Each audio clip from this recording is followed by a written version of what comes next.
There are those that use religion to give us purpose. But we need no purpose, we exist. A servant finds his identity and purpose and fulfilling orders. But this person can never be a son or a daughter of the Most High. You are not a means to an end. You are the end. The sun, it doesn't shine to warm the earth. The sun shines and warms the earth. But it is not shackled to this as a purpose. And if the earth disappears and all the planets with it, the sun will not stop shining. Because that's who it is, that's what it is. And while the result of your existence might be the service to others, it is not why you are here. You're here to shine, and only if that's who you are. You are here to be who you are. I exist and I am not sorry. Without purpose, without a mission, without a passion, I am. And I apologize to no one for that. I was not born in debt. You know, the atheists usually identify with purpose too. Propagation of the species, altruism, betterment of mankind. They find something to serve, even if it's just the propagation of their atheist doctrine. Spread the news. Spread the bad news. But you see, when a Christian can turn away from purpose and say, I exist as the progeny of my Creator, and that is my identity. The atheist can't say that. When the atheist stops looking in front of himself for purpose and looks behind, he finds nothing. But in that moment, he can choose to say, I exist. I don't need to be tethered to a God or to a purpose. I am.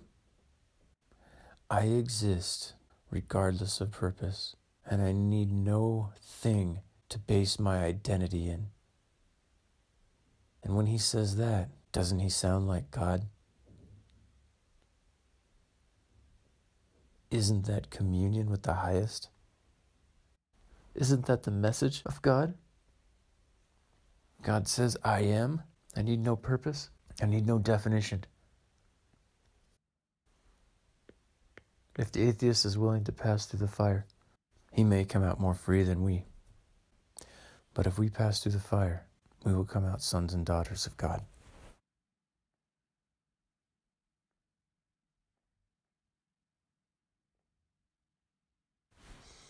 You are not a means to an end. You're a spark of divinity. Your beauty is inseparable from you. Your love is inseparable from you. It's woven into the fabric of who we are. There is no us without divinity. There is no us without love. There is no us without beauty. We do not do in order to be. First, we be. And from our being, we choose. And when we choose, we do. This is the divine order of things. This is the manifestation. This is what it takes to bring the kingdom of God to earth. First, to be firmly planted in the truth of who we are. To embrace our existence without apologies, without debt, without shame. To have our Sabbath rest when we realize there is nowhere to go and there's nothing to do. There's no one to defend. There's no one to hate. We already are everything we wanted to be and more. And And when we realize that, we will find so much of our ambition slip away, evaporate, because we don't need it anymore. We simply sit down and rest. And from that established place, where our roots go back and forward into eternity, where we need nothing, we owe nothing, where we have no servants and we serve none, it is from that place, that sober-minded, clear place, where we can begin to make divine choices. And some of them will be the same choices we made before, but it won't be the same person choosing them. Because it's not about what you do. It's about how you do it. And it's about who does it. Do we love out of obligation, out of obedience? Or do we love because it's who we are? Sit down and find out. Sit down and find out.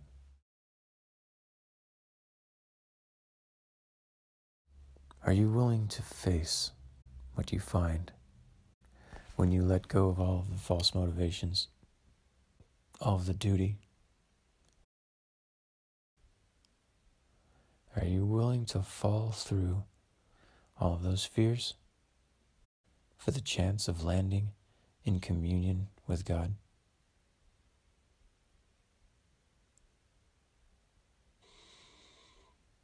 I don't know any other way. I just know that every time I fall through a fear, I seem to commune more with God. And I have not fallen through all of them. There are still some that I don't want to let go of. There's still some I'm afraid are actually true. I'm afraid I may actually be some dark thing.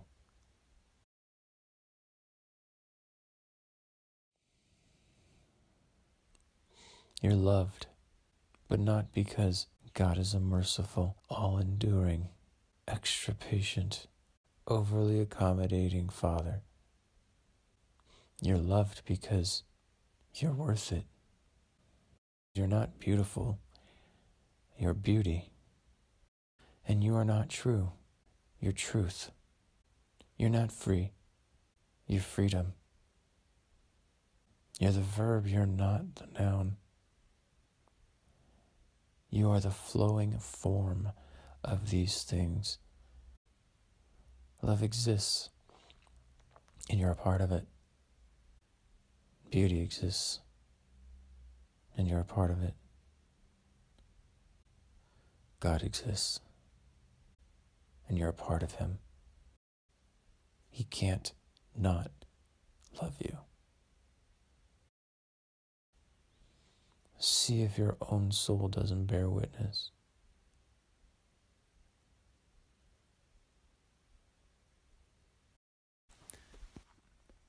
I don't know a higher way than to have the courage to find out who we truly are.